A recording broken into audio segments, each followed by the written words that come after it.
longtime vegan and enthusiast of health and wellness. And she doesn't like going out onto her patio and smelling stinky fish, she said, and meat. Now, Sela got so mad at her neighbors that she decided to sue them. So she lives in Perth, and what she did was she went to their local Tribune. And so she decided that she needed to sue them because it was affecting her way of life. She said that she could not sleep, she could not eat, she could not enjoy her property. It was just making her life so terrible. And so what she did was she brought it to the local Tribune in Perth, and they actually dismissed it. So when they dismissed the case, then she brought it to the Supreme Court in Perth.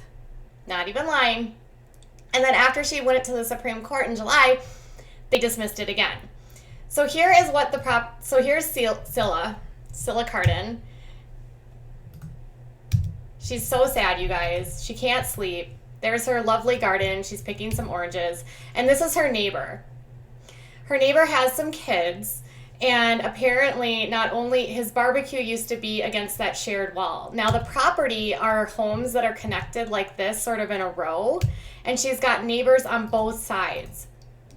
So on the one side, she has Mr. and Mrs. Vu. And she says that Mr. and Mrs. Vu allow their kids to play basketball on the patio and throw their basketball against the wall, and it vibrates and shakes everything, and it makes her scared, and it keeps her up all hours of the night because she can't sleep. She also says that they smoke cigarettes and deliberately blow it into her property. She said that they're barbecuing on their property and deliberately putting it onto her property because she's a vegan or something. How do you deliberately barbecue and then make the scent waft over a metal fence? I mean, come on, this lady's got a couple screws loose. So it was after everything was thrown out, the tribunal actually determined that she wasn't literally wasn't doing any they basically said listen, your neighbors have a right to use their property the way that they want to use their property. They're not doing anything outside of the ordinary. They're barbecuing on their property. They're playing basketball on their property. They're smoking outside of their home on their property. They can do all of these things because it's their property. So they agreed, in order to pacify her, Mr. and Mrs. Vu moved their barbecue onto the other side. So they put their barbecue on the other side next to the adjoining property on the other side. And then they also asked their children to stop playing basketball and throwing their basketball against the wall. She's still not satisfied because she says it's affecting her total being, and she can't handle this. But her pickiness doesn't just extend to her food. So she's mad about the basketball. She's mad about the basketball. She's mad about the cigarette smoke. She also wants the Vus to clean up their garden and get rid of their weeds, which she can't even see. She wants them to repair damaged bushes on shared property. She wants them to paint their fence because she doesn't like the way that it looks. She wants them to basically have a better looking yard. Can you imagine having a neighbor like this who doesn't even allow you to have your kids do stuff outside? You can't even barbecue. You can't even smoke. I mean, listen, I'm a non-smoker, and I'll admit that smoking is a smell that I don't like, but I'm also a former smoker. So I feel once you used to smoke, the smell of smoke after you quit, it is utterly disgusting, more so than it was before. I don't know how to describe it, but I cannot stand the smell of smoke anymore. But at the same time, they own the property. It would be like someone coming out of my yard back there and being like, you can't have that swing out there because it squeaks and I don't like it. Or it would be like me going over to my neighbor's house who has 3 Pomeranians and being like, I don't like your dogs always barking at my dogs, so can you just never let them outside? I have something against Pomeranians because they're dogs that you put in your purse. And I just really think that dogs that you put in purses aren't really dogs. They're more like cats. And unless your dog is 50 or 60 pounds, it doesn't count. Now that would be mean if I did that, right? And I certainly wouldn't go to a tribunal or to the Supreme Court to sue them. But Sela did. And it's gotten a lot of international headlines, and it's interesting because what's going on now is that protests are happening. So a community barbecue for Sela Cardin is being scheduled for October 19th, 2019. And they're hosting it on the adjoining property of her house. So initially they said it was going to be in her backyard garden, which would have been crazy. And then all of these people from all over the country and all over the world, in fact, are leaving photos on it, being like, "Greetings from North Carolina. I can't make it, but here's a brisket." And then other people are like, "Couldn't wait. No, now I have to place the meat below the vegetables to lace them with the flavor of steaming meat in the smoke box." This person said, "I'm sorry I can't make it, but this cookout is for you, Sela Cardin. The doctor said I need to eat more fish. I'm coming."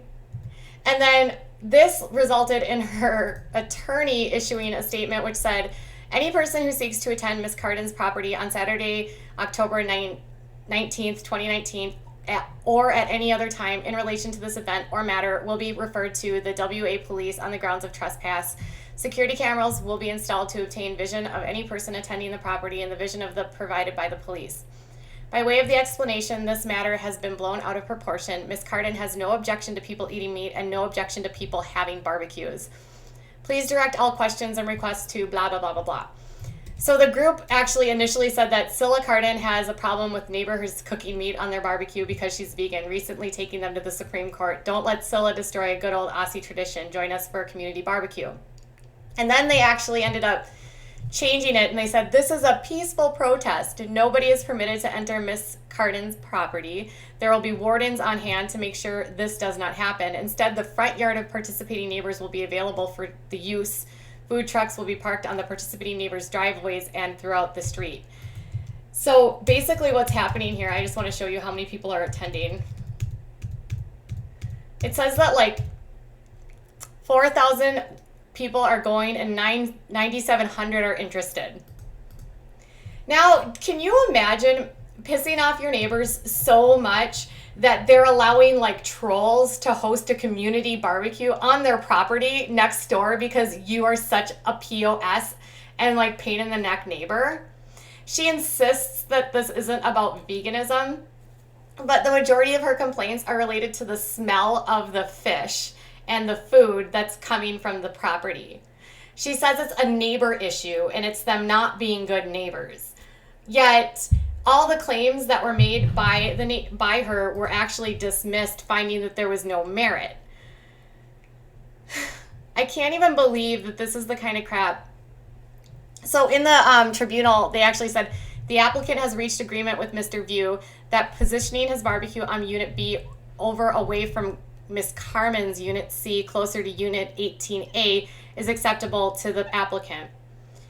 And then the tribunal said that the Vu family did not make enough to make them a nuisance and no other neighbors had complained. What they are doing is living in their backyard and their home is family. So she's basically suing these people for just living in their backyards. I mean, can you even imagine being this ridiculous? Oh, man. Vegans, I tell you. I have nothing against vegans, but there are definitely a subset of them that are very extreme and just like over the top, and Sela is totally one of them. She sounds like a militant vegan. She seems like the type of vegan that would end up going to like a farm, like a factory, and like protesting and trying to save the pigs or the cows or something.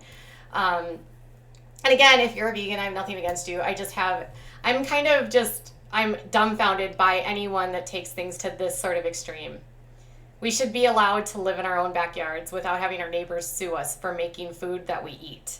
And just because you don't eat that food doesn't mean your neighbors aren't allowed to eat that meat on property that they own. What Scylla's mistake here is, more than anything, is choosing to live in a property where she's adjoined to other homes. She really should have a standalone home where she's not connected to other properties and where she has her own yard separated from other properties, and that way she wouldn't have to deal with the smells of smoke, food, or kids playing basketball.